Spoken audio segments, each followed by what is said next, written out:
Dobar vam dan, poštovani gledatelji, pratite N1 Info. Evo što izdvajamo od najvažnijih vijesti. Bosna i Hercegovina slavi nezavisnost izglasanu na referendumu prije 24 godine, ali se prisjeća i brojnih žrtava triopogodišnjeg rata koji je uslijedio. Hrvatski premijer Tihomir Orešković u službenom posjetu Njemačkoj, gdje će se sastati s njemačkom kancelarkom Angelom Merkel. Tema izbjeglička kriza i gospodarska suradnja. Raspravu o Kosovu u Vijeću sigurnosti obilježila je oštra polemika Flore Čitaku i Ivice Dačića. U Bosni i Hercegovini danas se obilježava Dan nezavisnosti. Tim povodom u 18 sati u zgradi predsjedništva BiH bit će održan svečani prijem. Domaćini prijema bit će predsjedavajući predsjedništva Dragan Čović i član predsjedništva Bakir Izetbegović. Prije 24 godine BiH je na referendumu izglasala nezavisnost i istupila iz socijalističke Jugoslavije. 6. ožujka objavljeni su rezultati, čime je BiH postala međunarodno priznata država.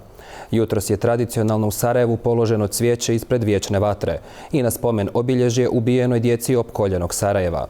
Podjele su i danas prisutne, ali će ih biti u sve manjoj mjeri, istaknuo je član predsjedništva BiH Bakir Izetbegović. Biće podjela, ona će bivati sve manje, jer ogromna većina građana Bosne i Hercegovine u oba entiteta želi mir sa svojim komšijama, želi stabilnu državu koja će zaštiti njihovu sigurnost, koja će im pružiti perspektivu njima i njihovoj djeci i unucima. Žele naravno europski put Bosne i Hercegovine i na kraju krajeva vole zemlju u kojoj su rođeni. Hrvatski premijer Tihomir Orešković nalazi se u službenom posjetu Njemačkoj, gdje će se sastati sa saveznom kancelarkom Angelom Merkel, te održati niz drugih sastanaka.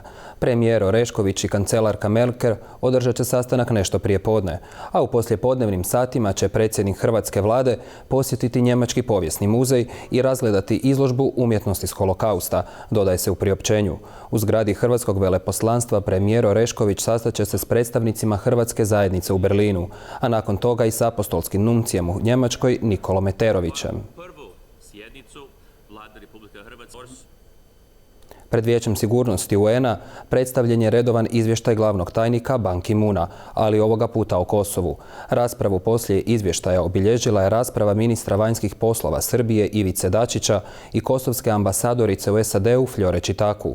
Čitaku je rekla da se Kosovo ne boji suočavanja sa prošlošću, te da se nada da će i Srbija to uskoro moći. Rekla je i da Priština želi primijeniti svaki sporazum postignut u Briselu, ali ne po cijenu funkcionalnosti države.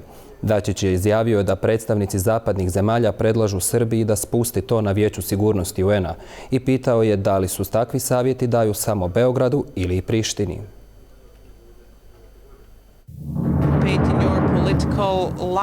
Srbija ne učestvuje u političkom životu Kosova i ne možete da nam držite lekcije o svjedocima zločina. Znate šta se desilo u slučaju Haradinaj, svjedoci su ubijeni ili nisu više aktivni. Kogod da je učinio zločin, treba da odgovara. Kada ljudi slušaju vas, zaključuju da na Kosovu nikada nije bilo Srba, da su tamo bili samo vojska i policija.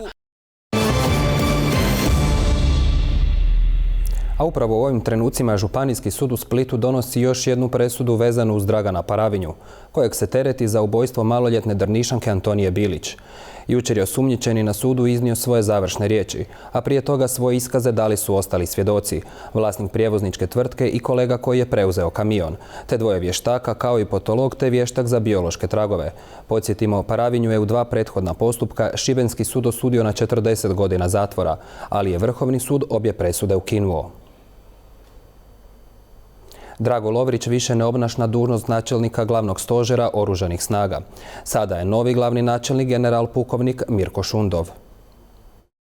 Oružane snage Republike Hrvatske će se nastaviti razvijati u skladu s načelima modernih vojnih organizacija, prožete domoljubljem i pobjedničkim duhom, kao važan sastavni element sveukupnih potencijala države, izraz potreba te jedan od pokazatelja integriranosti hrvatskog društva.